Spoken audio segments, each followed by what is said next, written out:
as you pointed out, you predicted this back in 2002, that you would see, that the world would see these fantastic things with the assistance of Al Jazeera. Al Jazeera, of course, carrying the appearance of being a Middle Eastern network that the Arabs could believe in, that they could trust, that you would see these fantastic things taking place with Arabs rising up and throwing off the shackles of imperialist and colonialist powers that have been sitting on top of them now for the last half century. It has been my contention from the very beginning that this was just an extension of Israel's bigger plans for the Middle East, that these were not real revolutions that were taking place. But I'm sure that you will do a much better job explaining this to our listeners than I would. So if you would please, Imran, take it from there. Well, I think you're right, Glenn, in your analysis that the revolutions are intended to facilitate Israeli agenda of eventual world domination. How will this take place? I gave that speech in 2002 anticipating an American attack on Iraq, which did take place in 2003, I believe. And I thought that the Arab Spring would have taken place in 2003. I was wrong. And I thought that the first country that would fall would be Jordan. And I was wrong. And I'm so happy, Glenn, to be wrong sometimes. Okay. I'm so happy to be wrong sometimes. It keeps my feet on the sand, on the dirt, on the dust. Yeah. But the analysis was that Israel wants to provoke these revolutions out of a sense of utter Arab frustration at oppression, utter Arab frustration at the persecution of Muslims, war on the religion, so that these revolutions, these uprisings would result in Islamic forces emerging in leadership position. So that the secular nationalist Arab leadership would be swept away. That secular nationalist Arab leadership, from the time of Jamal Abdel Nasser in Egypt and Muhammad Mossadegh in Iran and so on, and Ahmad Sukarno in Indonesia, Muhammad Ali Jinnah in Pakistan, that secular nationalist leadership had a very important role to play in the plan, and it played that role successfully. It was no longer needed. In the same way, we don't need paper currencies anymore. Paper currencies have performed the job that they were designed to perform, and they don't need them anymore. And so paper currencies are now going to disappear to be replaced with electronic money, which is, of course, the equivalent of a financial Guantanamo. Similarly, the secular nationalist leadership of the Arab world is no longer needed. What's his name? Hosni Mubarak has done his dirty work for us. We don't need him anymore.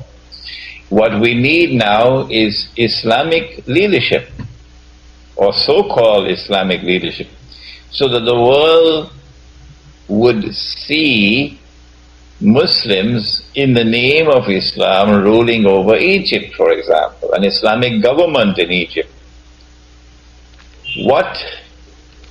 How will Israel benefit from an Islamic government in Egypt, which of course is around the corner? Elections have already taken place, and the Islamic parties have won the elections outright. My answer is that the Islamic parties, when they take power in these countries, whether they like it or whether they don't, would be forced to increase vocally and tangibly their support for the Palestinians. Yes. And in particular for the plight of the people of Gaza.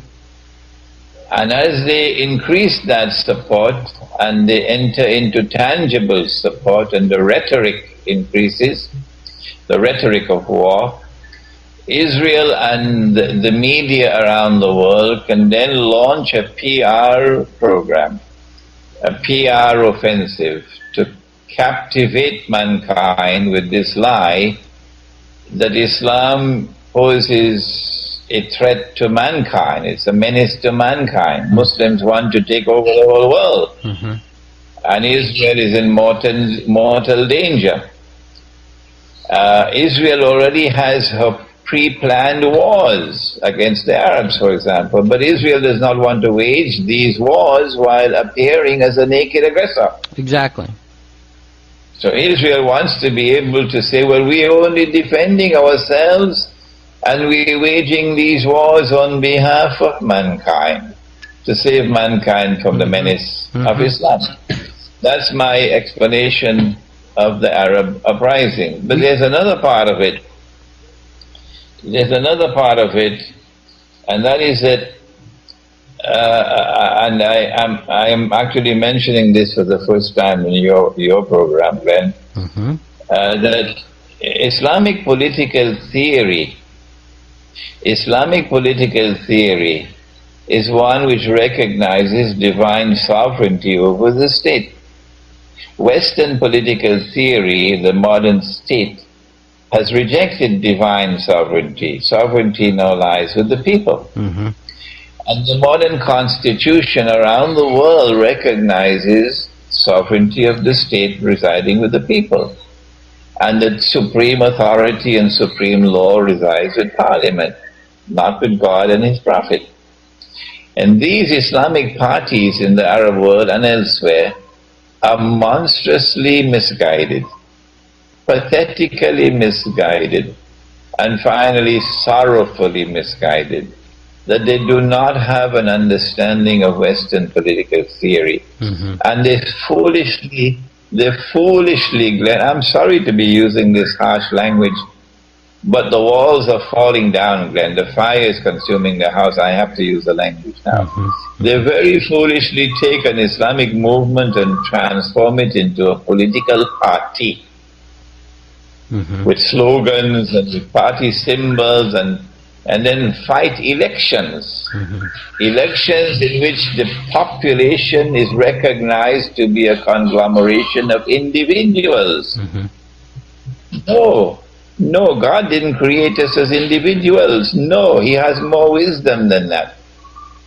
The divine wisdom never created us as a world of individuals. No. Divine wisdom created us as a world of nations and tribes. And once we were nations and tribes, there was more cohesiveness in society. Today, society is falling apart. We are living in a world that is disintegrating socially. And the political system is one in which the unit of the state would not be the individual. No. The unit of the state is the nation of the tribe. The nation of the tribe conducts its consultations within the tribe in a very refined way, in which age and maturity and wisdom and experience have precedence over youth and over inexperience. And you can't buy elections. No, you can't use glitz and glitter and pomp and the news media to brainwash people to vote for this one or that one. Not in this political system. And so the nation and the tribe and the clan will hold its own internal consultations on matters pertaining to political leadership. And then the nation or the tribe will become the unit of the state. And that unit of the state will then express itself in the decision-making process, through which the leadership is established or the leadership is replaced. That political system not only establishes stability, political and social stability, but sustains that stability. And this one has only created wars and conflicts and rivalry and tribal rivalry and bloodshed and murder all over the world. And of course the corruption of the political process. So the Islamic political parties in Egypt and in other parts of the Arab world are monstrously misguided and sorrowfully misguided in this process of theirs in which they register themselves as a political party and fight in elections. And the Western world has succeeded and is continuing to succeed in its plans to subvert Islam in this way. There's more to the analysis, but I feel I'm taking too much of your time. Well, actually,